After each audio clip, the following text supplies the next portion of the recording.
Les sondages pour les politiques, c'est comme le porno, hein. En public, personne ne les regarde, mais en privé, ils adorent ça.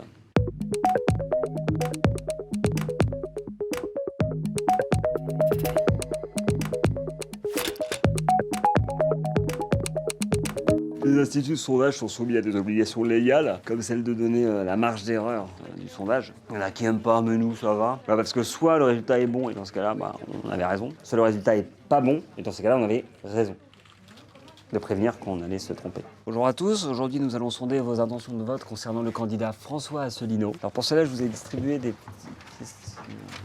Bon, bah, je crois que j'ai la réponse à mon sondage, moi. Moi, je suis encore là, hein. Ah oui, la marge d'erreur. La plupart du temps, pour amortir les coûts des sondages, on mélange les questions politiques avec d'autres enquêtes. Et c'est vrai que ça peut faire des questionnaires un peu bizarres. Alors, est-ce que vous aimez le jus d'orange? Oui. Est-ce que vous aimez les pâtes? Est-ce qu'il y a trop d'arabe? Beaucoup. Vous aimez beaucoup le jus d'orange, pardon. Excusez-moi, je me suis planté dans les...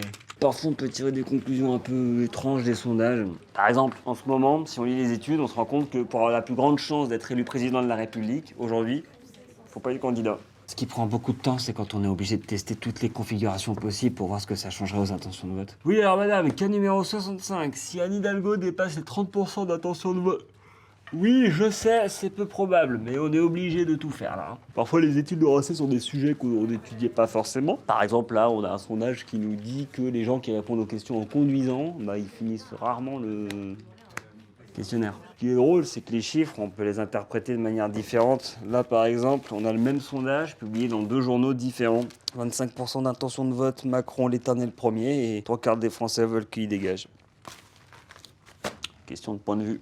Avant, les sondages n'arrivaient pas à prédire le vote d'extrême droite parce que, bon, je n'osais pas le dire. Mais depuis l'apparition du vote décomplexé, les sondages aussi sont décomplexés. Oui, madame, donc vous allez voter Le Pen. D'accord. Simplement, c'est à nous de vous appeler, hein, normalement.